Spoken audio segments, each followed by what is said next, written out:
Tell us about the bike rally, 27th year, but tell us how it began. Tell us about the background of it. The bike rally really started out of necessity when there wasn't really much money for AIDS funding in the city of Toronto. A group of young men, one being Danny Nashman, got together with some other guys and decided to do a ride from Toronto to Montreal. And this was 27 years ago. It was a haphazard put together organization at the time, but they went out and they scouted some routes, and it's basically the same route we follow today.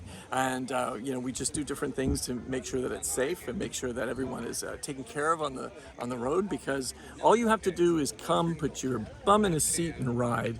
We take care of all the rest, because the important thing right now, of course, is to make money for the People with AIDS Foundation and other organizations like it, because it's still a thing. HIV rates are on the rise, and we need to start taking care of those with HIV and AIDS that are getting older. Tell me how much it is. Is it a fundraiser? Is it a minimum donation? Is it, and how much have you raised for the cause? So the ride is important. It's important to the agencies because it's 1/3 of their operating budgets. It takes about $3,000 to fund a ride per rider, and it's one of those things where we have to get more than just the base amount. So right now we're up to 1.4 million on this ride alone, and with our goal at being 1.7. So we're excited about it hitting that number, and we know that we're going to make $200,000 to $300,000 on this ride alone just this week. What's it like coming to communities like Port Hope? Oh, Port Hope is essential. They are essential to us because they're our terminus on our first day. They welcome us with open arms. The mayor has been great. All the services have been great. The beautiful, beautiful community. I met 2 people from Port Hope down in Cuba last winter. They came out to see me today. Wonderful people, wonderful community, and the way they opened up the doors to us has been just wonderful. Can you tell me a little bit about, has the face of HIV changed, and talk a little bit about the accessibility of this ride? Absolutely, the face of HIV has changed. I mean, you're looking at HIV right here. So I've been HIV positive now for 16 years, and because of the new medications, etc., I'm a healthy, untransmissible, undetectable HIV person. What we don't know is that how are these effects going to last when we age? So there is a whole new study right now on the effects of HIV and medications on those who are growing older.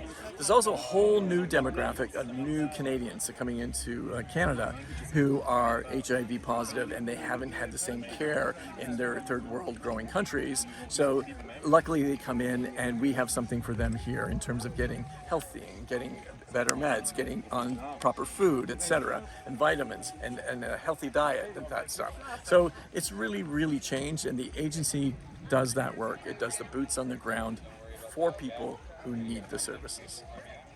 Accessibility, you see some of the bikes, some of the people ranging in age from? Yeah, that's the great thing about cycling. It can go from a $150 Canadian Tire bike to a $8,000-9,000 European bike.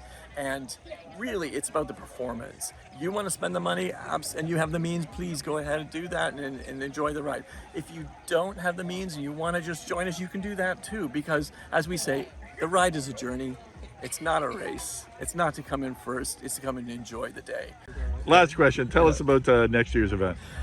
Next year's event is going to be really exciting because we're really focusing on the one-day ride from Toronto to Port Hope, because this is a great community, and we're looking at corporate sponsors, we're looking at people doing the one-day ride. It's the long weekend, and people can come here to Port Hope and see how great the services are, so great the people are, beautiful surroundings, and we want to come here and really make the community stand out. Beautiful. Tell me about riding a unicycle, what it's like for over 600 kilometers.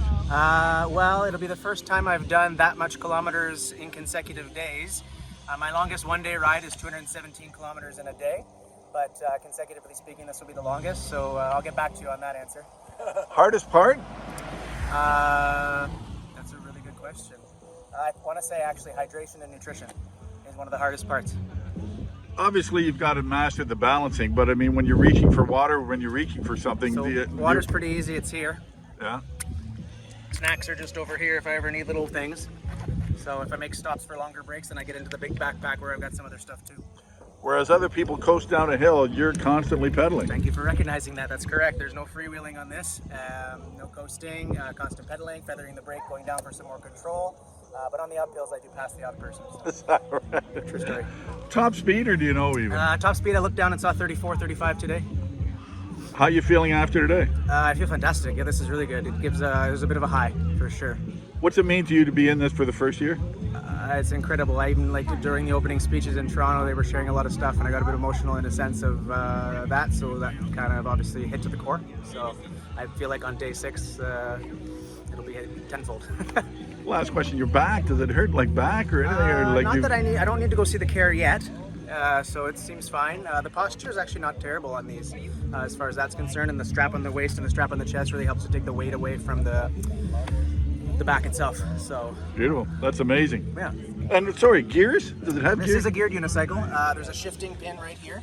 So while you're pedaling on the fly, you hit it with the heel, as you can see where the wear is on the shoe. So as I'm pedaling in low gear, and when I want to shift, you hit that, it goes into high gear. When you want to shift back, you hit here, and then it goes back into low gear, and use your brake to stop. So, yeah, low gear is good for the climbing. Yeah. Tell me about this ride. This is your second year? Yeah, this is my second year. I signed up last year to do it with a friend. Wanted to make a contribution to a cause that was important to me, and I was excited about the challenge of cycling from Toronto to Montreal. Quickly realized that I joined not only a rally but also a community. Made some great friends, and now I'm back for year number 2. What was it like this morning taking off for the second year? But what was it like this morning when hundreds of riders took off at the same time? It was great. So I've been doing training rides and attending team socials for the last few months. So it's a group of people that I've become pretty close with, and it was great to see a lot of our fundraising and training all culminate in send-off today. It was really cathartic to see everyone get together with a common goal and set out on that route today. Just being here for a short little time, the positive energy just amplifies. Yeah, there's a lot of positive energy. It is a grueling day, but it is that community that really brings everyone together. The nights are a lot of fun. We've got everything from karaoke, there's team dinners that we have, and drag performances. So we ride hard, but we certainly do party hard once we get to camp. Hardest part of the ride, since you did it last year, is Toronto to here not bad? Like, does it get worse? Does it get better? So it's all how you look at it. The ride itself is a beautiful, beautiful ride, and it's not a race, so we're all encouraged to go at our own speed, and we can really just take in the scenery and take as many breaks as we want. There's a water station set up for us along the way, and we get lunch at the halfway point, so every day is as hard as you want it to be. Last year was sort of a learning, but this year is sort of what to expect. Yeah. What's it like this year compared to last? Last year there were a lot of butterflies on day 1. Didn't know what I was really getting myself into. I had done the training ride, so I knew I could tackle the long distances, but I didn't know what the dynamic with the team would be, because we're together for 6 days, obviously. This year, coming back, I kind of know what to expect. I know the nights are going to be fun. I know that there's going to be a lot of fun days and hard days, but I can lean on my team when needed as well.